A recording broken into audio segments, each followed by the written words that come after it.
I have two siblings and grew up in this small city in Oregon. It's the type of community where everyone knows each other, which can be lovely but also a little overwhelming at times. My father is the type of person who is always working extremely hard, but he is not the type to talk about his feelings or anything like that. Now he's considering hanging up his boots and retiring. My mother, on the other hand, is the polar opposite. She's always been a homemaker, adhering to the old traditional beliefs she grew up with. They both come from a conservative religious background. I adore them. They are my parents, after all. But I've always felt that I didn't live up to their expectations. They appear to perceive me as a family disappointment, which aches a little. Then there's my older sister, who is very literally the family's golden girl. At 38, she settled down and married a successful man who doesn't show much of himself. He's really quiet and doesn't appear to have much to say. They have two children, a daughter and a son, who enjoy sports, particularly those that result in bruises. To be honest, they can be a little out of control and difficult. Definitely not the peaceful, quiet kind. My sister works in real estate, and she appears to believe it is her responsibility to assist me as well. But the way she treats me makes me feel that she regards me as someone who can't manage on his own, as if I need constant assistance and should be grateful for whatever attention she gives. She frequently gives advice, but it feels like she's simply rubbing in how wonderful she thinks her life is. She enjoys bragging about her large property, opulent lifestyle, and handsome spouse. She talks about her athletic children, her most recent vacation, and basically creates a picture of her ideal life. It only makes me feel like the odd one out. Growing up, I was the kid who was overly emotional, prone to tears, and was constantly finding excuses for why things didn't go my way. School was a huge challenge. I did not fit in with the rough, athletic crowd. I wasn't one of those huge, strong guys who enjoyed physical play and roughhousing. Instead, I was the subject of jokes and wasn't really included in anything, exacerbating my sense of alienation. I completely get it. I have allergies, just like many other kids in my area. But here's the catch. My parents don't think allergies are a serious health problem. On top of that, I've had anxiety for as long as I can remember. Physically, I was never the type of child to sprint down a field or throw a football straight. This did not help with my parents' continual comparisons. They'd often point out that I wasn't as intelligent or outgoing as my older sister. It was tough, and I graduated from high school with a 2.5 GPA. I saved some money and entered college, but things didn't work out, and I dropped out in my second year. This choice became a popular topic of discussion, and not in a positive way. Then there is my younger brother. He was the family's prince, and I don't know much about him because I left when he was a teenager. Most of my feelings about him stem from seeing him as an adult. He isn't a horrible person by any means. He is just a little spoiled. He often mimics how my parents and sister treat me, possibly because it is simpler than being the target himself. He married at the young age of 22, had a lavish wedding, and now has 2 children. His oldest daughter is the one with whom I have the strongest connection. I believe I see myself in her because she's the middle child in her family and is frequently picked on. I feel like I understand her hardships more, possibly because they remind me of my own. After graduation, I embraced my shy, nerdy side. I got a job at a local electronics store, which I enjoyed, but it went down 5 years ago. Despite this, my parents continue to talk about it as if I worked there today. But working there wasn't all for nothing. I met another nerd with tremendous hopes. We began a digital marketing consultancy business together, which quickly grew. After a while, my business partner decided to sell the company to a larger corporation. As part of the arrangement, I was compensated with a combination of cash and stock options, which proved to be very profitable. With some wise decisions, I invested and even launched a few additional enterprises on the side, many of which proved to be pretty profitable. I don't like to brag too much, but I've managed to accumulate assets worth more than $2 million.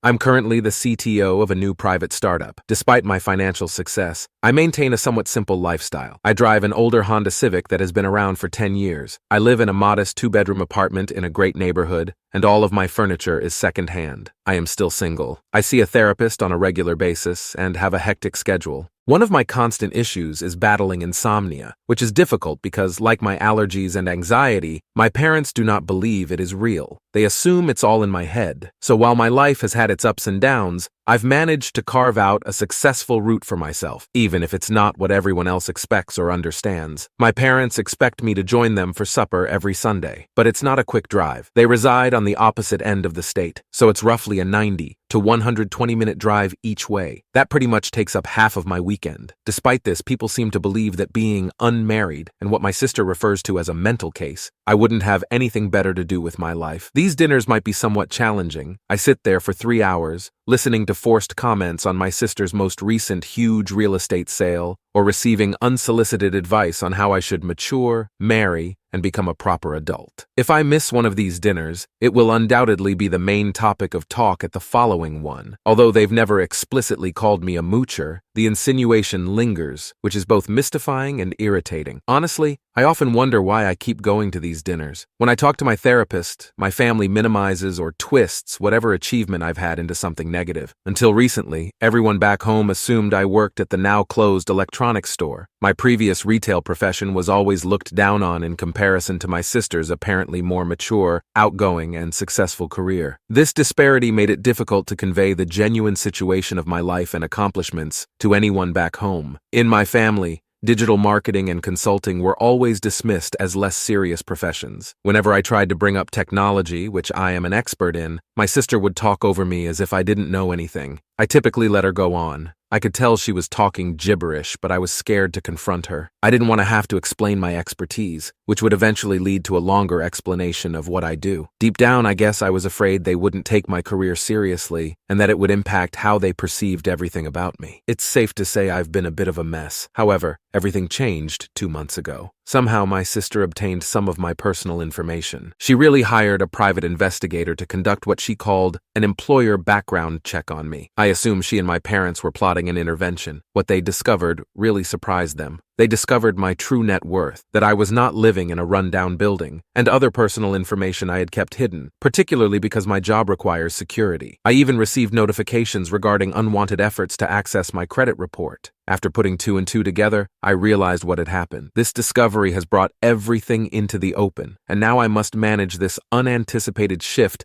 in how my family perceives me. It's a lot to digest, especially given the long history of underestimates and misunderstandings in my connection with them. I was so outraged over the invasion of my privacy that I hired the same private detective business to look into my family's finances. It turned out that my sister was living much beyond her means. The investigation turned up multiple previous DUI and public drunkenness arrests, as well as domestic disturbance calls and a child protective services file. Although no current charges were ongoing, she was nevertheless dealing with regular IRS back payments and 3 mortgage debts on her home. Her credit was a disaster. In contrast, my parents lived modestly, with little to their names save what I already knew, practical and fiscally prudent. I did not even bother to check on my brother. When I arrived at the next family dinner, I was prepared to confront them and even burn some bridges. However, the vibe I entered was unexpectedly different. My parents began treating me with an odd deference, as if I had suddenly become the favored child. This move caused my sister to become noticeably irritated. Halfway through supper, she lost her cool. In an effort to recoup ground, she began bragging about recent sales, commissions, and a rumored promotion. I just applauded her accomplishments while quietly reminding her of her IRS issues, loans, and stretched credit situation, essentially praising the positive while emphasizing the reality of her financial mess. The entire scene felt strangely gloomy. My parents' sudden change in conduct toward me felt dishonest and forced, making an already strained family dynamic even more unpleasant. She initially disputed everything, but when I provided her with a copy of the report, I pointed out that she had accidentally endorsed the agency by having it investigate me. I must admit, there was a little moment when that felt good. My parents were taken aback and scolded her, but it was evident they were also involved. They had to have given her my social security information so she could receive the report. The entire thing was deeply uncomfortable. There was no pleasure in the revelation or the subsequent disagreement. It solidified my dislike for my family, emphasizing their selfishness and cowardice. Over the following hour, as accusations flew, they began putting each other under the bus while I attempted to remain as silent as possible. They occasionally directed their wrath at me, and I reacted with careless one-word answers or simply shrugged. Meanwhile, my brother, his wife, my sister's husband, and all of their children sat stunned, seeing a family collapse like never before. Typically, our meetings are humdrum and predictable. My mother would initiate the talk, my father would intervene with grunts, my sister and her husband would brag about their lives, and my brother would offer updates whenever he could. This collapse was unlike anything we had ever seen at a family dinner. leaving everyone stunned in silence as they grappled with the abrupt revelation of deep-seated issues that had long simmered beneath the surface of our family relationships. The family supper was chaotic, to say the least. Along with the typical subtle barbs about how I should look up to my sister and be a real man, the talk turned into a loud, furious debate between my mother, father, and sister. They dug up every bit of ancient family drama from 20 to 30 years ago and argued about who was to blame for everything. It was like witnessing everything happen in real time, a complete free-for-all. Every bad thought I had about my family appeared to be validated in those moments. You'd think I'd feel a sense of accomplishment or justice, but I honestly felt terrible. I realized I may not have handled the situation well. I knew they weren't terrific people, but what did I truly stand to gain by exposing my sister's wrongdoing? Her children were now aware of her background, which was not what I had planned. The event came to a head when my sister,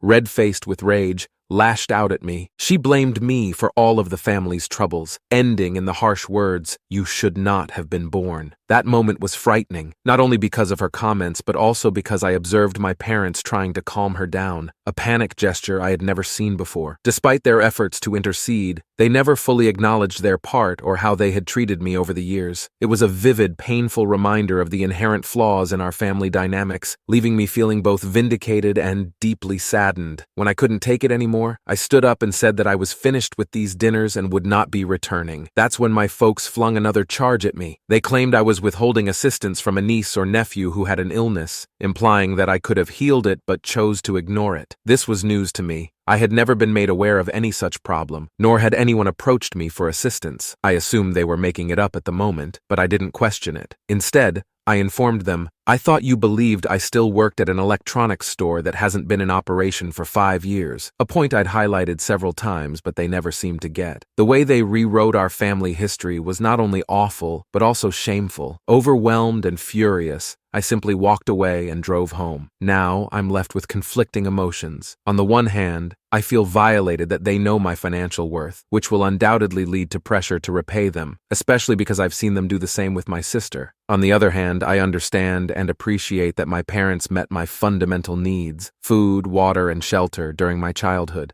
It's a complicated knot of gratitude, resentment, and newfound boundaries that I'll have to handle carefully, especially because they're now tied to my financial performance. This dynamic shift is something I'll probably be unpacking for a while, potentially with the help of my therapist. It is evident that setting hard boundaries will be critical going forward. To be honest, I wasn't my family's favorite kid. Growing up was difficult in that way. My parents never hit me, but they didn't do anything to stop my sister from being rude to me. She used to punch, kick, and say hurtful things to me, and my parents just ignored it, pretending it didn't happen. They don't even believe that being nasty with words, what I mean by verbal abuse, is a negative thing, but it was quite painful. After dealing with this for so long, I'm at a point where I can't take it anymore. I still consider them family, but I feel compelled to distance myself from them permanently. I don't wish them any ill will. I simply believe it is better for me to be apart from them and begin a new chapter on my own. Looking ahead, I worry about what will happen if I meet someone great, such as a girlfriend, and decide to marry and have children. How will I approach things with my family? It's something I'm trying to figure out because it may become quite complicated. How can I introduce my new family to my old family if I don't talk to them anymore? That is a significant question on my mind. As for the comment made before reading the update, no interaction. The only reason they wanted you around before was to denigrate you to make themselves feel good. And the only reason they want you around now is to take part of your money. Your family does not reflect you. In fact, they are all terrible. You are not a loser. You actually sound like a nice person who received the short end of the stick